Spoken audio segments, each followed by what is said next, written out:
So this morning, I want to focus on chapter 3 of Daniel. And we have one of the more well-known Bible stories in this chapter.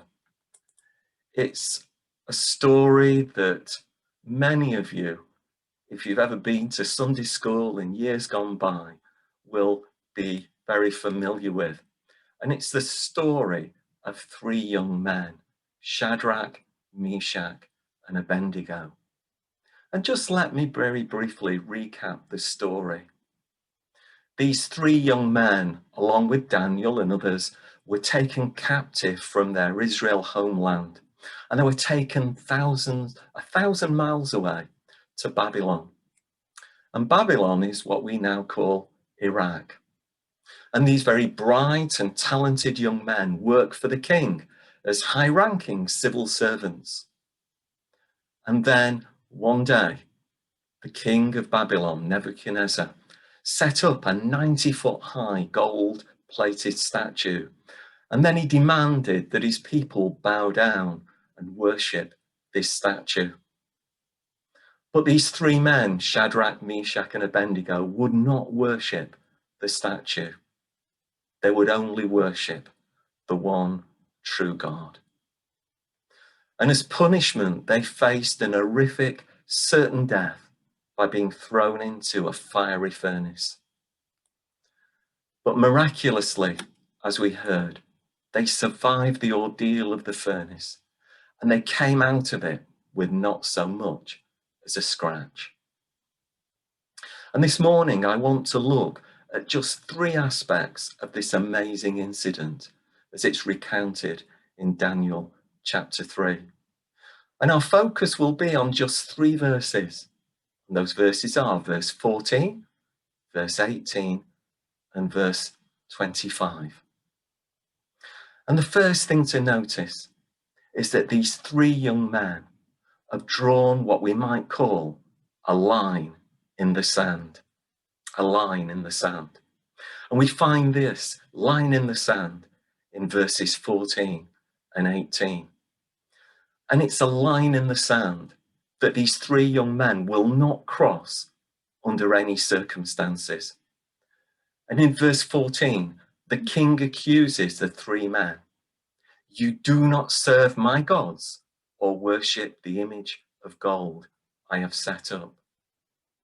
And then in verse 18, we get the reply of these three young men. We will not serve your gods or worship the image of gold that you have set up. These three young men who worshipped the one true God would not compromise on this matter. They would not break the first two of God's 10 commandments. You shall have no other gods besides me, or bow down or worship idols. They were God's first two commandments. You see that these young men are loyal citizens of Babylon, but on this, they take a stand. It's a line in the sand that they will not cross. And you know, many Christians through the ages have continued to be persecuted for their faith, even to the point of death. And it's a reality right now for some Christians around the world. And it's important that we remember them in our prayers. And I know that many of us have never experienced persecution as a life or death issue, or faced the kind of choice that these three young men faced those many years ago. And yet, as Christian believers, we might face some tough decisions in the workplace. We may find that we face tough decisions as loyal citizens of our nation as we seek to live under the rule of Christ in obedience to him. There may be times when, to conform to our workplace culture or society's prevailing culture, clashes with our Christian conscience. And we face this choice. Will we live God's way and do what's right before God? Will we be obedient to our Lord? Or will we conform and compromise our faith? You see, Shadrach, Meshach and Abednego didn't go looking for a confrontation. They simply and quietly remained faithful and obedient followers of God, when compromise would have been far easier for them. So what about us? If there's a conflict between obeying God or obeying the prevailing culture which we find ourselves in, which will we choose? To obey God or to go with the flow? Do we have lines in the sand that we won't cross, like Shadrach, Meshach and Abednego? So let's move on to a second significant feature of this story. And it's found in the first part of verse 18. The three men utter these 6 words, and we find them in that first part of verse 18. And when they're faced with the prospect of death in a furnace, what do they say? But even if God does not. But even if God does not. These men know that God is able to deliver them from a terrible death. They know that God can work miracles, but they don't know if he will work a miracle in their situation. But even if God doesn't rescue them, come what may, they will stay faithful to God. They will accept God's plan for them. They will continue to trust him, even if God doesn't spare their lives, even if they die a horrible death in the furnace. They will continue to trust God. Their faith will not be shaken. They know that God is sovereign, that God is in control, that God can be trusted to do what's right for them. And you know, God can be trusted to do what's right for us.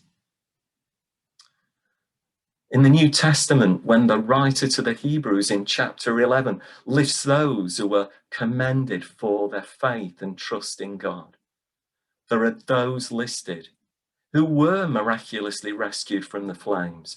They were rescued from the sword. They were raised to life from death. But in Hebrews chapter 11, when we get to verses 35 to 38, we read of those who were commended for their faith, but they were variously tortured, flogged, imprisoned, put to death by stoning, even sawn in two and killed by the sword. Just like these heroes of faith and these 3 men in the furnace, we cannot dictate how God will act in our own times of suffering, in our own times of pain and distress. But here's the crunch. In those dark times of suffering, are we able to echo these 6 words of these young men in the furnace? But even if God does not, will we stay faithful to God? Will we continue to trust and serve him, to love and obey him, even without the miracle?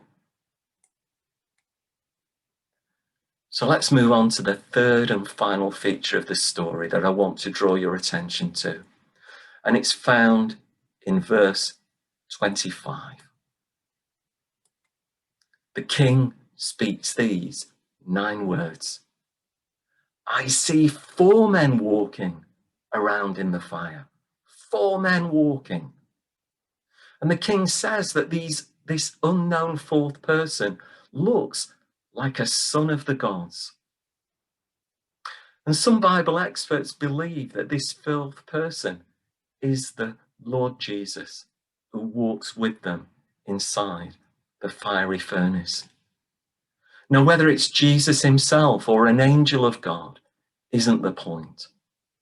This fourth man in the furnace demonstrates that God has not abandoned these three young men. He's present with them in the furnace. He's right beside them in their suffering. What a wonderful truth that is for us as Christian believers when we're facing our own trials. God is the ever-present fourth person in our own times of trial. How encouraging are these words of the prophet Isaiah that we find in Isaiah chapter 43 and verses 1 to 3. And these words were written more than a century before this fiery furnace story that we've been looking at this morning. So let me read to you these verses found in Isaiah chapter 43, verses 1 to 3. Don't be afraid. I have rescued you. I have called you by name. Now you belong to me. When you cross deep rivers, I will be with you, and you won't drown. When you walk through fire, you won't be overcome by the flames. For I am the Lord your God, the Holy One of Israel, the God who saves you. How encouraging, how amazing that the living God who has called you and me by name and rescued us and saved us through the shed blood of Jesus is indeed ever present with us, ever present with you and me in all our fiery trials. So, this ancient story of the fiery furnace provides us with both challenges and great encouragement this morning. The story challenges us to walk in obedience to God, to avoid compromising our faith, to make right choices, to have lines in the sand that we won't cross, just like these three young men.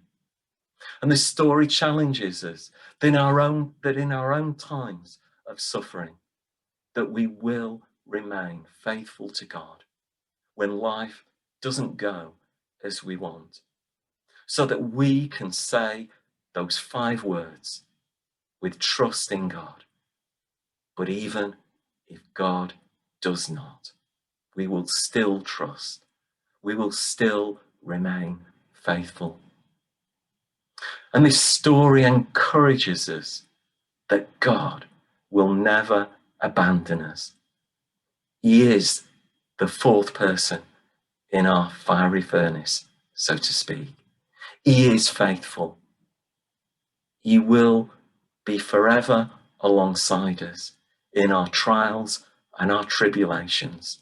Every step of the way, he will be with us.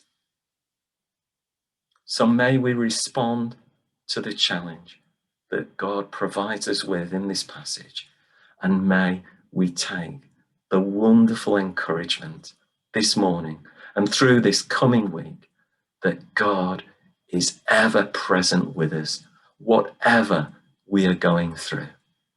So may God bless you. May he bless his word to you this morning. Amen.